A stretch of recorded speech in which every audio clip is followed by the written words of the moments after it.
Hola, ¿cómo están? Bienvenidos a un nuevo capítulo más de Voces Indígenas, el podcast de la plataforma Impacto Indígena y la Fundación Empresas Indígenas. Voces Indígenas busca visibilizar la historia de distintos líderes, visionarios y emprendedores indígenas de los distintos pueblos indígenas, tanto del país como de Latinoamérica, que están haciendo cosas muy interesantes en lo económico, lo social, lo ambiental y también en lo político, pero que muchas veces han sido invisibilizados por los demás.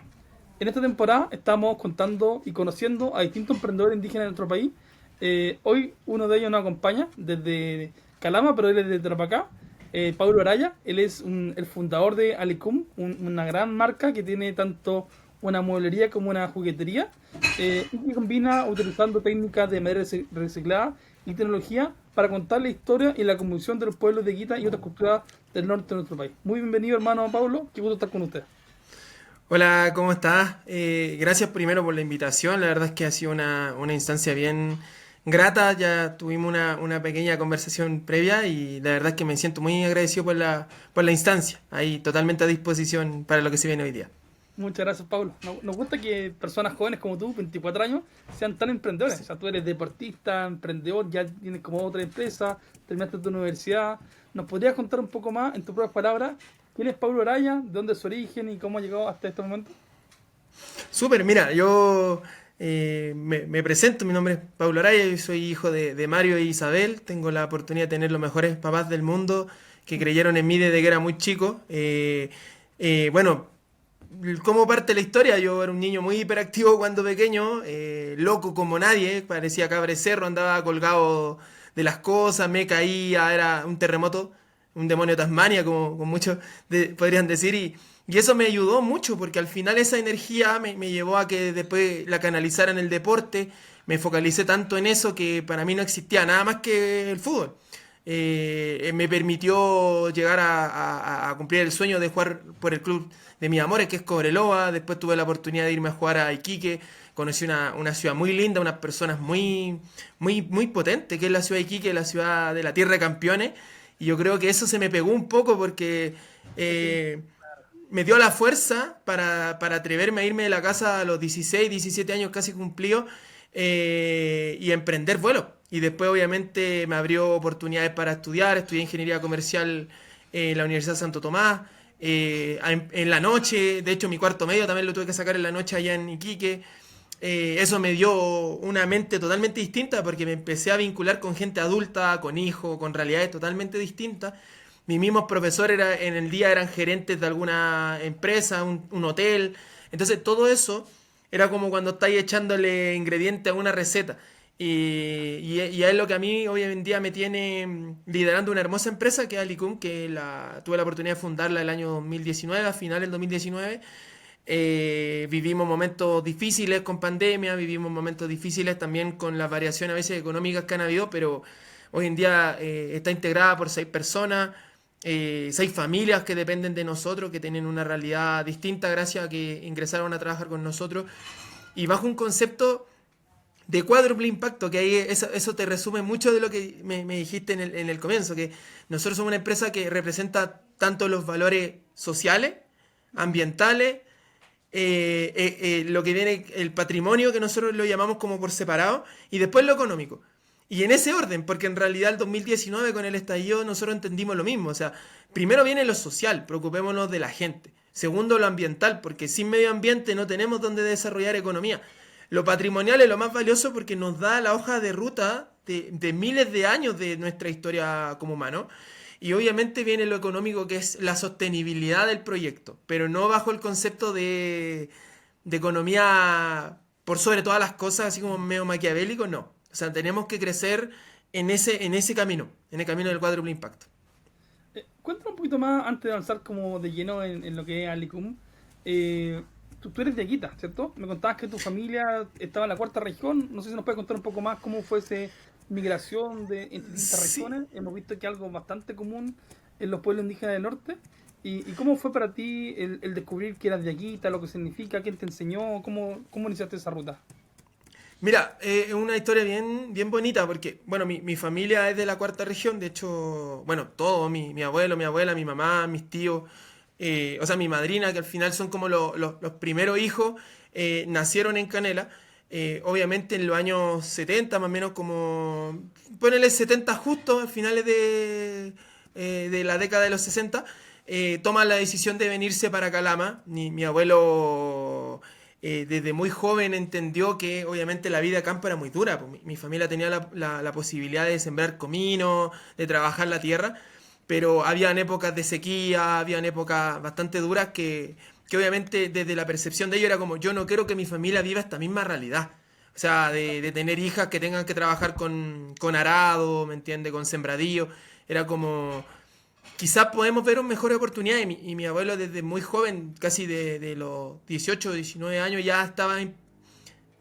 uy, no, ahí sí, allá tenía un display. Mi abuelo como desde los 18 o 19 años ya había partido rumbo al norte a trabajar en diferentes lugares, en El Salvador, que uno lo conoce por el equipo Cobresal, pero ahí también en Pedro Valdivia, en Victoria, en Arica, en Putre. Entonces él siempre volvía para poder estar con su familia, pero luego viene la necesidad de decir, mira, sé que necesitamos algo estable, y ahí se vienen a Calama. Con lo opuesto, en realidad me contaba mi abuelo que era el tema de hacer sus casas de adobe, o sea, estamos hablando de construcciones muy austeras, y que obviamente después ya toda mi familia creció acá y nosotros ya tenemos una familia con más de 30 integrantes, pero son los orígenes de uno. Obviamente esas raíces de Aguitas no se olvidan. Yo siempre menciono que en realidad, claro, uno va mimetizándose con el entorno, uno ya está acostumbrado como a este sincretismo cultural, el mismo idioma que nosotros hablamos todos los días, no proviene de nuestras tierras, pero uno mantiene esas raíces. Una de las cosas más bonitas es, uno ve, mi abuela mantiene el tema de que los remedios no se compran en cajas, que ella se mantiene bien gracias a los montes, a hacerse sus bebidas que le llama ella de monte, y ella o sea, se ha visto obligada de que tenga que tomar ciertos medicamentos, pero originalmente toda su vida era como, me tengo que tomar este monte para que me sirva para la presión, esto para la guatita. Entonces al final uno lo mantiene, uno igual, no sé, por ejemplo, mi abuelita cuando llegaba acá a Calama, la llamaban del hospital para curar el mal de ojo. Imagínate. O sea, la ciencia creyendo en el mal de ojo. Pero que era... Y ella iba y nos enseñó a nosotros, y obviamente como que igual obviamente hay una crianza también un poco cristiana. O sea, existe este sincretismo donde mm, está la mezcla entre el respeto por la tierra, pero también el respeto por un Dios, por una deidad que es la que nosotros ya llevamos por familia. Oye, Pero... ¿y cómo Dime. era el ser indígena en Calama y el ser indígena en Iquique? ¿Hay similitudes? ¿Cómo es la relación entre los pueblos indígenas y la sociedad mayoritaria? ¿Cómo lo ves tú? Mira, yo creo que desde mi percepción, y lo conversamos quizás en su momento con Marco, era que uno en el norte, o sea, ya pongamos, separemos en Chile en las tres partes más importantes, norte, centro, sur. En el norte, ser indígena ya de por sí, desde lo físico te evalúa. Pues, o sea, decir, mira, sé que, pucha, no tenía una tez, digamos, más oscura, rasgos altiplánicos. Yo soy un poquito chinito, pero obviamente hay rasgos donde el párpado es mucho más cerrado. Entonces, en ese sentido también es como un poquito explicar de que no necesariamente tengo que tener, no sé, por ejemplo, la costumbre de andar con un aguayo, como para representar a las raíces indígenas. Pues si en verdad va en la creencia y en el respeto de la cosmovisión que uno arrastra de familia. O sea, pero sí es complejo, no sé, en Iquique la cantidad de personas aymara es enorme, es una entidad, o sea, una nación indígena bien potente, obviamente con su cultura bien establecida, la chacana, las paguas que siempre se hacen, ¿me entiendes? Las fiestas que ellos tienen en el interior. Acá en Calama está más la cultura nicanantay, que son más quechua, que de hecho se relaciona harto con la cultura que crecían al borde de los ríos que vienen de la cordillera. Y obviamente también es otra cultura, pero al final todos vienen de la misma cepa, si al fin, ese es el detalle, o sea. eh, pero sí hay una diferencia, o sea, no sé si haya algo que nos separe, la verdad es que no hay nada, es como un respeto mutuo, pero sí hay una diferencia y uno es bueno también estudiar y aprender de esas culturas, de cómo ellos son, cómo es su cosmovisión. Y con harto respeto, pues yo he tenido la oportunidad de visitar hartos pueblos gracias al Instituto Nacional de la Juventud, del cual yo soy fiel colaborador. Bueno, Y, sí, y ellos me llevan a conocer los pueblos de Iquique, los como 36 pueblos que hay de Guara para arriba. Hemos conocido varios, hemos colocado letreros con el nombre de cada poblado, de Corza, de Pachica, y de ahí, pucha, hay más. O sea, la verdad es que hemos tenido mucha suerte. Pero aprender siempre con harto respeto. Eso es lo importante. para ir cerrando esta parte más personal tuya, más íntima, conocerte, y que hablemos ya más concreto de Alicum, ¿qué es para ti ser indígena hoy desde la perspectiva de Paulo, un joven de Guita? Algo me encanta ya. Sí, mira, para mí es una responsabilidad enorme. ¿Por qué? Porque igual obviamente, pucha, por lo menos lo que son los diaguitas es una de las culturas que realmente la invasión española lo extinguió. O sea, nosotros tenemos la suerte de que el Estado nos reconozca por las raíces que nos representan de haber nacido en la tierra, pero hoy en día mi apellido es Araya, mi apellido es Cortés, obviamente dos apellidos de origen español. Mi abuelita es Tabilo, que de hecho es Tabilú, viene de esta mezcla con el mapuzungú muy antiguo de antaño, y que después se fue como hispanizando, pero uno representa una cultura que realmente, Está eh, renaciendo. claro, está renaciendo. Y por mi parte, bueno, yo tengo un tema ahí que quizás lo vaya a profundizar después con el tema de la economía circular, que yo estoy en el mundo de la economía, de la empresa, he participado del Foro Red con grandes, como Coca-Cola, así, empresarios muy, muy duros. Y es como, nos hablan de economía circular como que fuese la innovación más nueva. Me Y yo pasa lo digo, mismo. viejo, claro, nos hablan de economía circular y digo, pero pregúntale a una persona cómo se trataba la tierra antes, cómo eran los ciclos de la tierra, cómo ellos aprovechaban digamos, el matar un animal era un rito. Era, yo lo tengo que sacrificar porque tengo que comer, con esto me abrigo, con los intestinos me hago, antes no existía el plástico, entonces tenían que hacer, con las vejigas podían hacer bolsas para trasladar agua, entonces ocupaban cada parte del animal con mucho respeto. Y hoy en día, claro, se ha ido perdiendo eso porque la gente, obviamente la cantidad de población que hoy en día hay en el mundo es enorme, entonces la sobrepoblación también te lleva a explotar los recursos de manera muy salvaje, pero aprendemos algo de los pueblos originarios que era el respeto por cada cosa, por cada ser vivo. Fíjate, yo en el 2019 tuve la oportunidad de ir a Madrid, a la COP25 de Cambio Climático. Y yo igual era joven, tenía como tu edad, 24, 25 años. Y claro, todos hablaban de soluciones basadas en la naturaleza, sostenibilidad, bonos de carbono. Y yo decía, pero esto que ustedes lo venden como en la última innovación social del mundo, es lo que hacen los pueblos indígenas por generaciones, po. Que es como la vinculación con la naturaleza sirve para sanar la naturaleza. Y ahí hay algo que se llama el caucus indígena, que son como plataformas propias indígenas cuando van a estos foros y se agrupan entre ellos y empiezan a decir públicamente de forma compartida. Y lo que decían los pueblos indígenas, oye, la mejor solución al cambio climático es devolver la tierra a los pueblos indígenas. ¿Por qué? Porque los pueblos indígenas, nosotros, justamente como tú mencionas, vivimos de otra forma. Vivimos como regenerando, cuidando, protegiendo la biodiversidad. Entonces, la solución más barata para el cambio climático es devolverle toda la tierra a los pueblos indígenas. Y va muy en la línea que tú Sí. mencionas. Sí, Eh, o sea, por lo menos, mira, yo tuve la suerte de participar, de hecho, dentro como casi coordinador logístico de la LCOI, que es el encuentro de las jóvenes. Sí, y de hecho igual fue bonito porque obviamente hicimos tres eventos en ese año, el año 2023. Tuvimos en Iquique, tuvimos en Santiago y tuvimos Concepción, que fue el gran evento. Y igual, pues, o sea, uno conoce realidades de distintas zonas de Chile y obviamente jóvenes, y la historia es la misma, o sea, hay un extractivismo, hay una realidad dura con respecto a los recursos y jóvenes mapuche que tienen otra realidad en la Araucanía, ¿me entiendes? Es complejo, o sea, como te digo, como que uno va como que asesorándose con las realidades de otras culturas. Po. Pero acá mismo Chile, o sea, es como que Chile tuviera diferentes naciones distintas y uno va conociendo las realidades, que hoy día las llamamos regiones, y en cada región hay una historia. sí. de verdad que me gusta lo que dices porque es exactamente lo que estamos transmitiendo al otro lado del país. Eh, Sí. Impacto Indígena es mi propia empresa indígena, que lo que busca es justamente transformar la forma en cómo se percibe a los pueblos indígenas.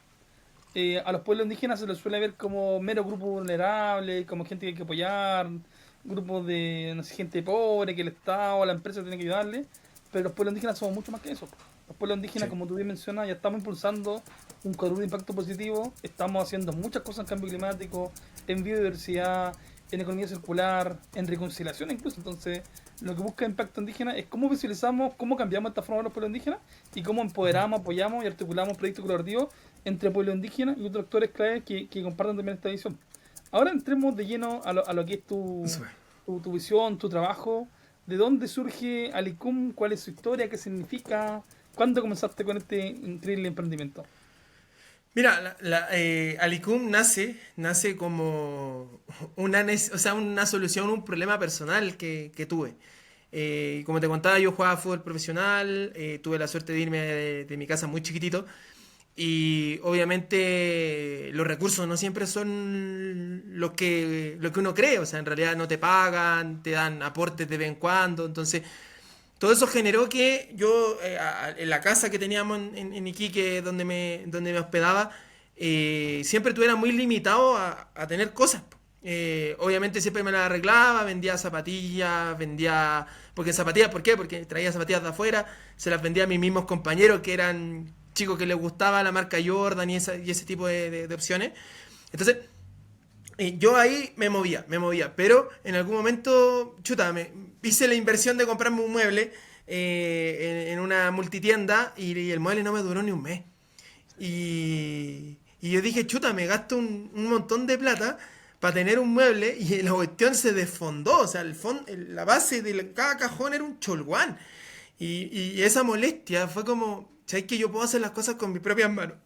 Y empecé a hacer, compraba unos pallets por Facebook, como a 500 pesos, y empecé a hacer mis muebles, con martillo, serrucho, Autodidacta nomás. y sí, y sé que eso me empezó a dar como una terapia, porque Sí, claramente estábamos hablando de finales 2019, después viene el tema del estallido, psicológicamente fue fuerte, porque en realidad, claro, no tiene mucho malestar social en algunos ámbitos, y más cuando, como tú mismo representamos acá como indígena, muchas veces uno tiene esa molestia de cómo ha operado, y sobre todo los gobiernos anteriores respecto a la corrupción y todo. Entonces yo decía, chuta, entre salir y arriesgarme a que me pase algo, aparte que no estábamos entrenando, se tomaban las carreteras para poder ir al complejo deportivo, empecé a hacer muebles en la casa. Como para terapia, porque uno igual tenía miedo de que te echaran, que qué voy a hacer ahora, de qué voy a vivir.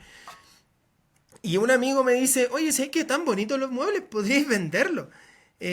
Porque son sencillos, ¿cuánto le podéis sacar? Mira, son 2 pallets, son 3 lucas, 2 lucas, entre clavos, lo podéis vender incluso a 25, 30 lucas y te vais a hacer un margen bien grande. Y como estábamos estudiando como en la universidad esto, de los negocios, lo encontré sentido, po. Entonces le planteé esto a un profe me dijo, oye, mira, sé que te voy a pasar un modelo de negocio, llénalo y así como con cara de, pero ¿y esto cómo se llena? Pues si yo vengo a preguntar si esto cómo lo vendo.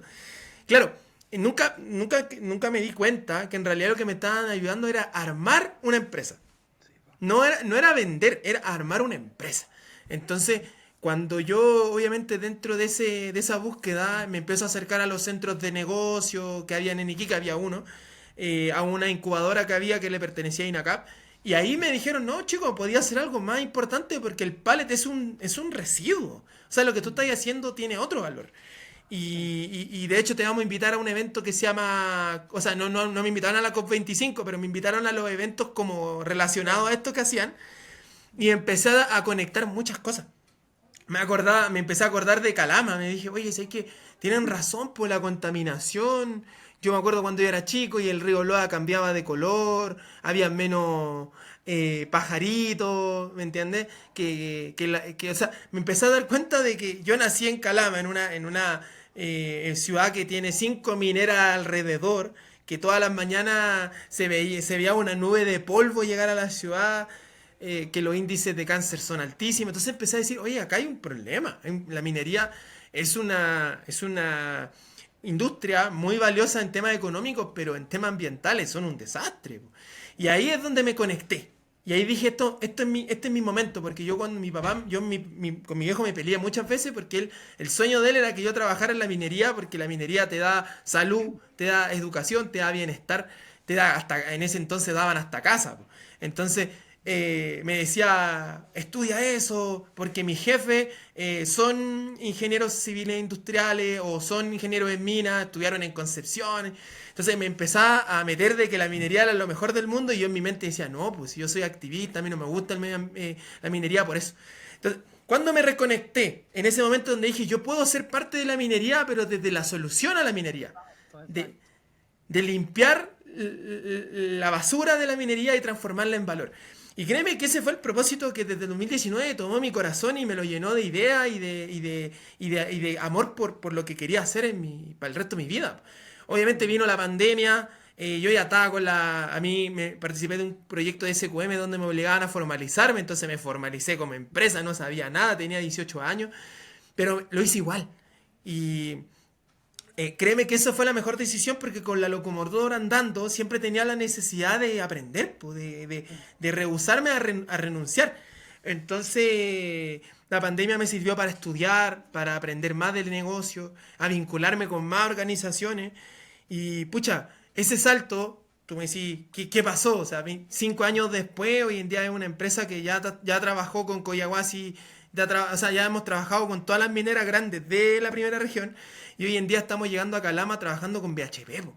Entonces, para mí es como, estoy logrando lo que en algún momento le prometí a un niño de 18 años y un Paulo de 10 que veía que Calama era un Chernobyl en Chile. Así, no podía dar otra palabra. No, tremenda historia lo que cuentas, Pablo. Muchas gracias por compartir todo este tema. Claro, nosotros vemos también el emprendimiento justamente como una herramienta. No es solo vender por vender, no es solo ganar plata por ganar plata, sino que a través del emprendimiento uno realmente puede generar un impacto positivo en lo ambiental, en lo social, en lo cultural. Y así hemos visto muchos casos de personas que están impulsando estos temas. ¿Qué tan importante fue para ti? Dos cosas. Algo mencionaste, el tema de formalización. Según nuestros datos, la gran mayoría de los emprendimientos indígenas son informales.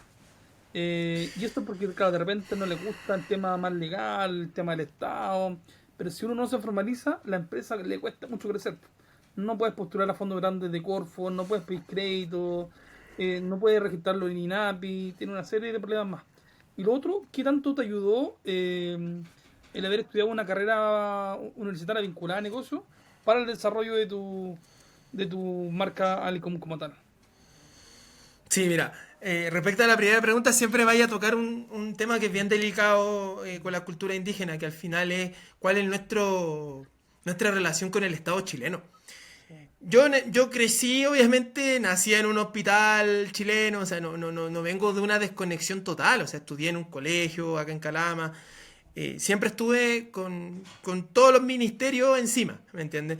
Entonces, para mí siempre fue un poco más fácil entender, aparte mi mamá era, como te contaba, quizá, no sé si traes de cámara, pero mi mamá era contadora. Entonces, desde muy chico siempre estuve vinculado, aunque sea al lado de ella, escuchando términos como balance, empresa. Tu subconsciente ya está integrado a estos conceptos.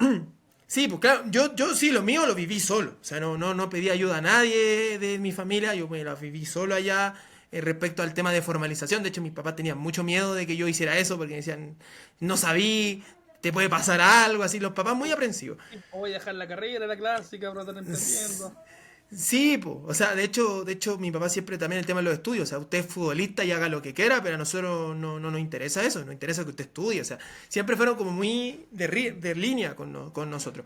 Pero en el tema de la formalidad yo sé que muchas empresas indígenas no se formalizan porque no se sienten parte de Chile, en simples palabras.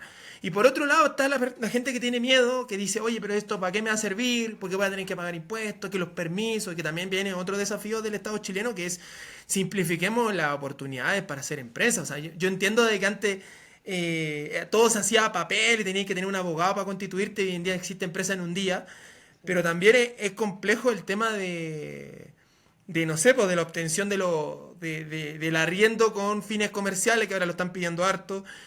Muchas de estas personas que quizás cuentan con terreno obtenidos por beneficio indígena o también heredados por familia, Bueno, pero bueno, también, claro, pero y lo pueden ocupar. Entonces, digo, lo bueno de formalizarse, y yo lo viví en carne propia, es que el acceso a recursos es amplio.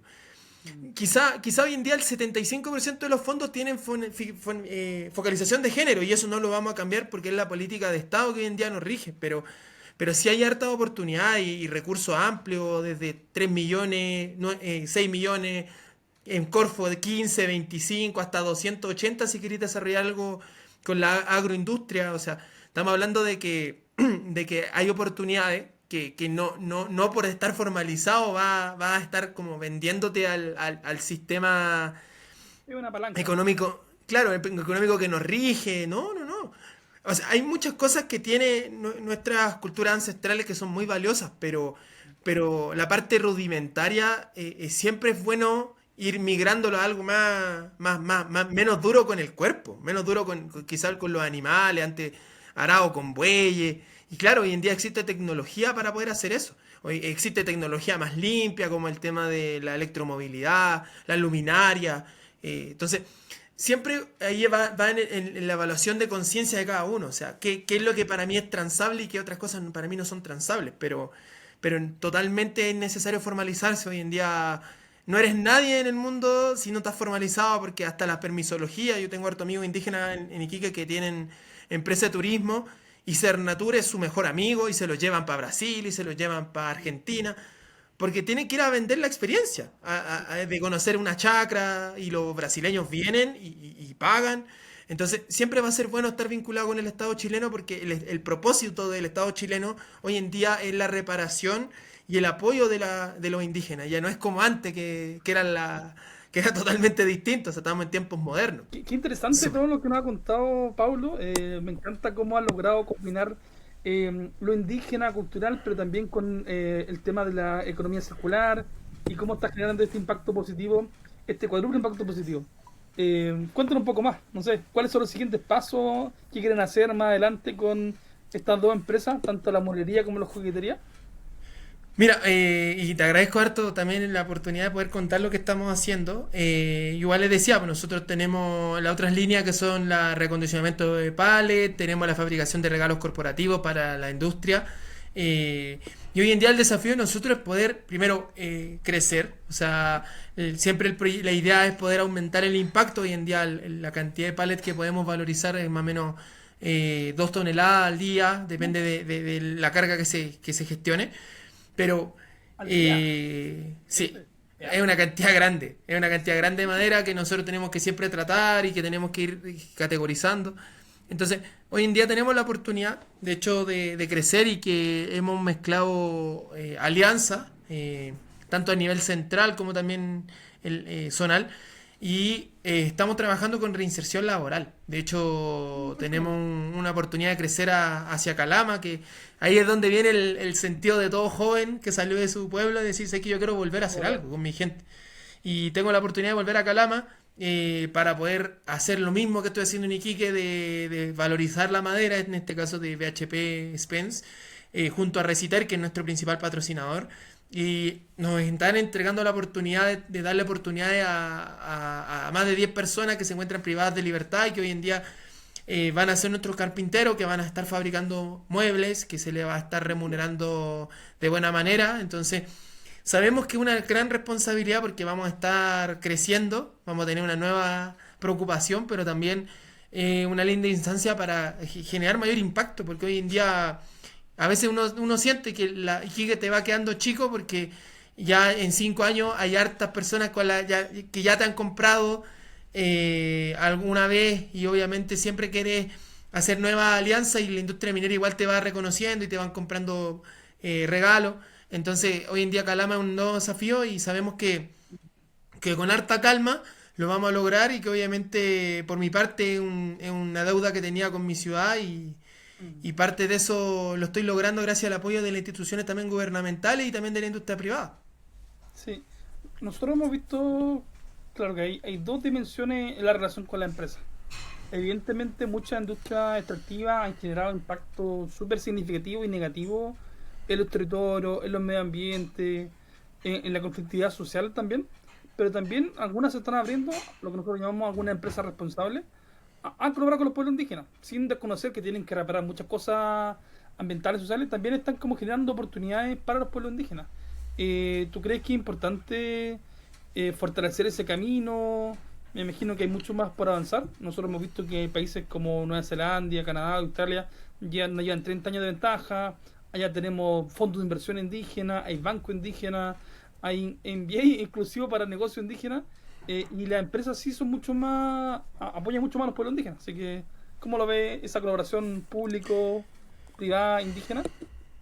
Mira, yo lo veo de buen ojo. De hecho, en Iquique hay una agrupación que se llama Originarias, que de hecho está padrinada fuertemente por TEC, que hoy en día TEC, encima se está fusionando dos empresas enormes de la industria del cobre, que es TEC y Anglo American. Pero ese apoyo es bueno porque va a un concepto que quizás es más personal, pero no se trata de que te regalen la plata. ¿Me entiendes? No se trata de que hagan fondos y que un concurso que lo peleé harto. De hecho, hay una empresa con la que ya no colaboramos tanto por lo mismo, porque su forma de trabajar no es fomentar, sino que es premiar, pero principalmente por la foto.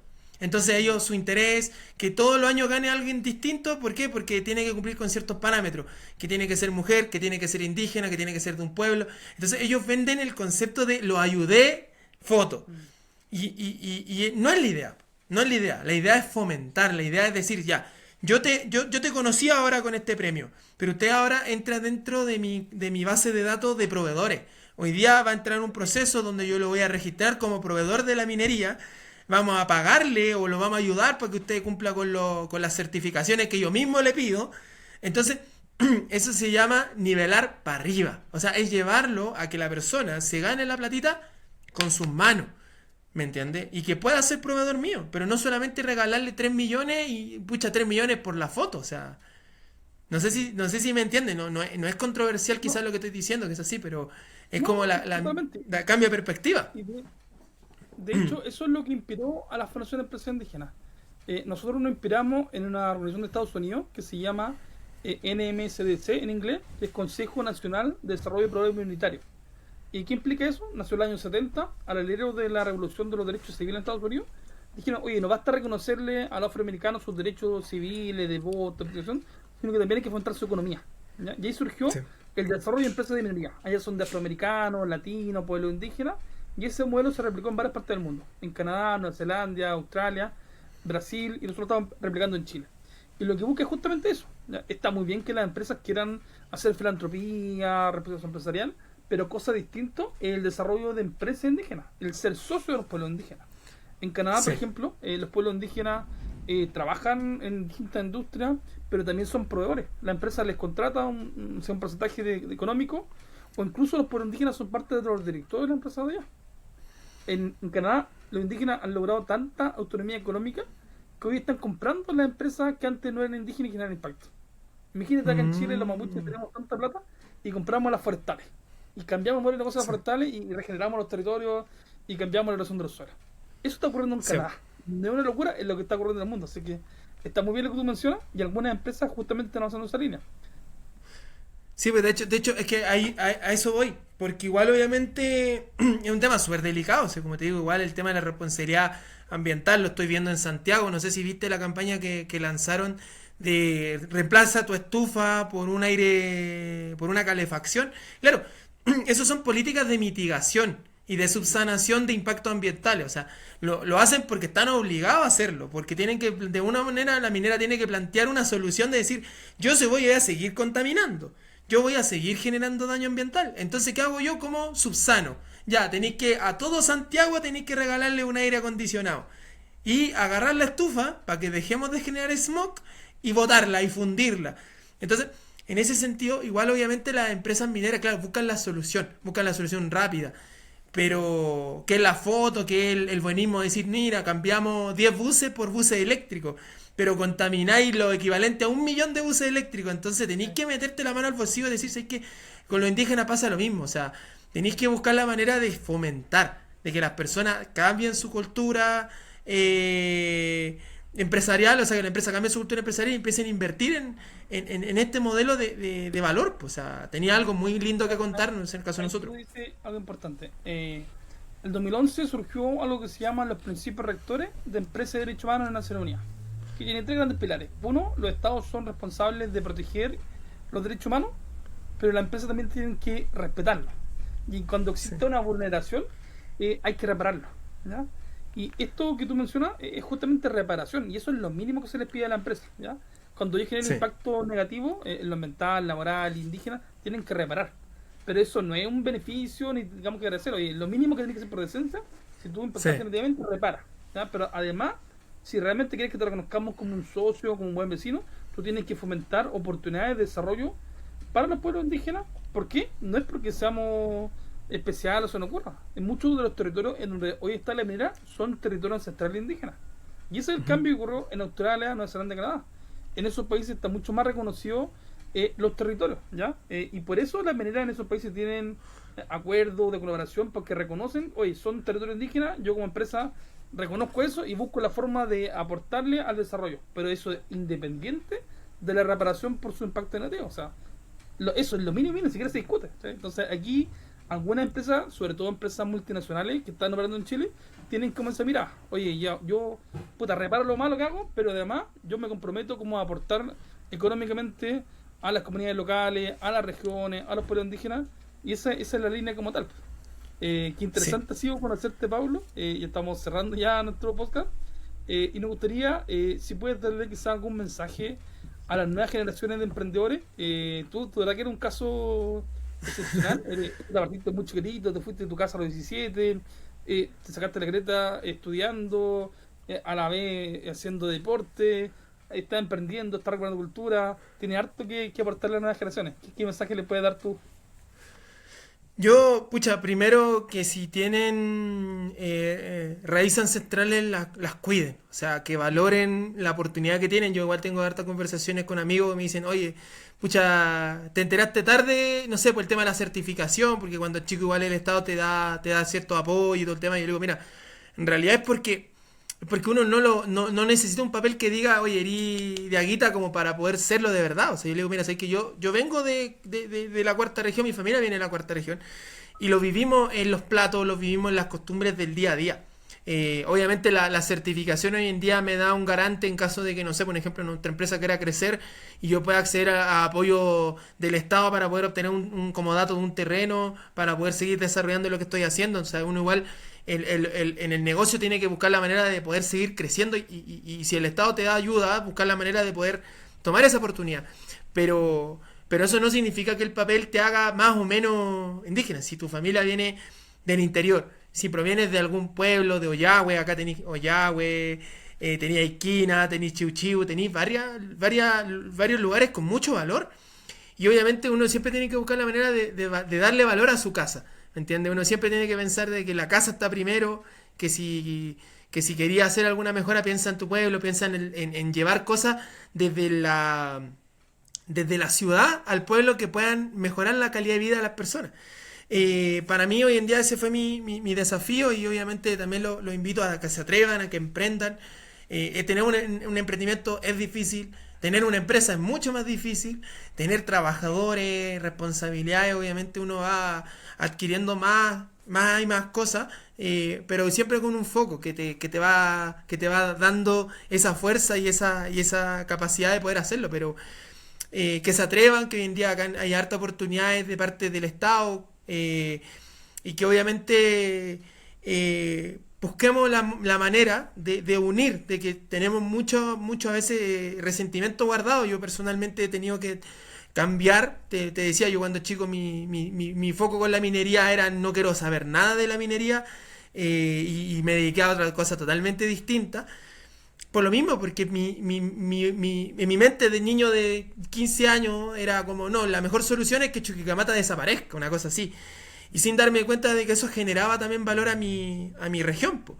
pero hay que buscar la manera de contribuir a que las cosas sean mejores. En el mismo caso en el sur, yo sé que las forestales son bien duras, ¿me entiendes? Y hay un tema ahí complejo con no sé si puedo decirlo, pero APRA y todo lo que está pasando en el Nahuel Mapu.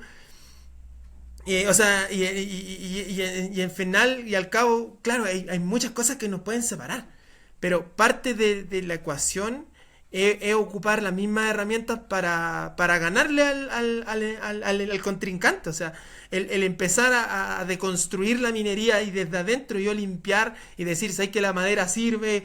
Tenéis que ser más limpios, tenéis que ser más conscientes, generemos oportunidades a las personas.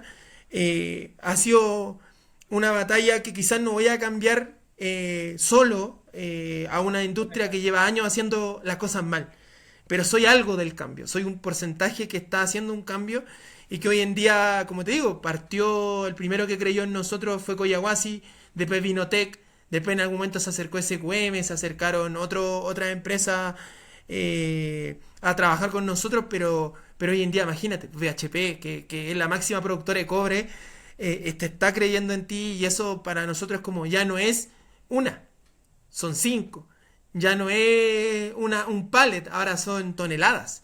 Entonces eso es porque el fruto del trabajo y del tiempo te va dando resultados y las cosas no van a cambiar de la noche a la mañana, pero si uno cree en lo que está haciendo, felizmente el tiempo te va a dar la razón y en el caso de nosotros así ha sido, pero es porque hemos sido valientes, hemos sido atrevidos, hemos sido quizá un poco confrontacionales, pero con respeto, como decía un futbolista muy bueno para la pelota. O sea, tenéis que tener cojones, pero siempre con respeto. Lo cortés no quita lo valiente, decía mi mamá. Y eso es importante, o sea, tenéis que decir las cosas como son, pero siempre propositivamente. Y nosotros eso nos ha abierto hartas puertas. Y ahora agradezco esta instancia que también nos diste tú con tu organización y que bacán ahora ser parte también de una u otra manera. Porque esto va a abrir más caminos también, po. Le va a abrir más caminos tanto a Licum como también a muchas personas que hoy en día no conozco, pero después viendo los resultados de lo que estás haciendo, voy a tener la oportunidad de conocer cada uno de los casos. Sí. No, muchas gracias, Pablo. De verdad que es energizante conocerte, conocer tu historia, lo que están haciendo, porque justamente tú reflejas lo que nosotros queremos impulsar como fundación. Hay Muchas una gracias. frase que dice que si quieres cambiar el mundo, parte por cambiar tu mundo. Y muchas veces nosotros los indígenas, sobre todo los mapuches, nos quedamos pegados como en lo malo, en lo que nos gusta, en lo que hacen mal los demás, pero nos cuesta salir de esa energía, de esa vibración y pasar a transformar las cosas. Y una forma concreta de transformar las cosas es emprendiendo. Emprendiendo no tan solo en lo económico, sino también en lo social, en lo ambiental, en el activismo. Podemos cambiar las cosas. Como bien tú dices, tenemos en el país personas buenas, personas malas, empresas buenas, empresas malas, pero si tenemos que empezar a cambiar las cosas, si ninguna de las dos partes se mueve y estamos siempre quedando ahí, no van a cambiar nada, ¿ya? Entonces, eso es una tremenda lección. Tu historia de resiliencia, de salir de cabro chico, puta, sacando la cresta, jugando a la pelota, pagarte la beca, estudiando a la vez, emprendiendo, también nos lleva después a la generación. ¿Cómo utilizamos esa fuerza, eso que tú dijiste como esos cojones, esa resiliencia, para realmente aportar a cambiar las cosas? Así que eso es lo que busca visualizar voces indígenas, como distintas personas más jóvenes, más mayores, mujeres, hombres, mapuche, tiaguita, algarantay, cahuáscar, están impulsando cambios reales y podemos hacerlo. Y lo clave quizá, y mi mensaje me quedó con tu intervención, es que necesitamos hacerlo juntos.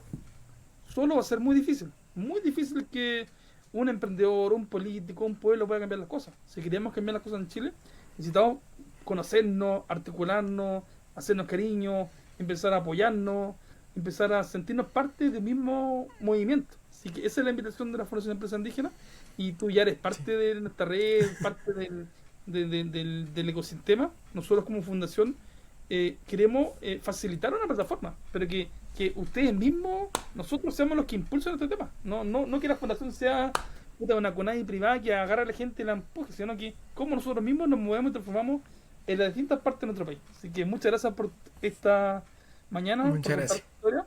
Mucha gente va a estar muy inspirada en conocerte y los invitamos a todos a seguir a Voces Indígenas, a Impacto Indígena y a nuestra fundación, que vamos a seguir contando maravillosas historias de hermanos y hermanas indígenas como la de Pablo. Muchas gracias, hermano. Que Sí. tenga un muy buen día. Muchas gracias. Y también que nos sigan en redes sociales, pues Alicum, para que conozcan más de nosotros y el proyecto Reaste, así como de rehacerse, Calama.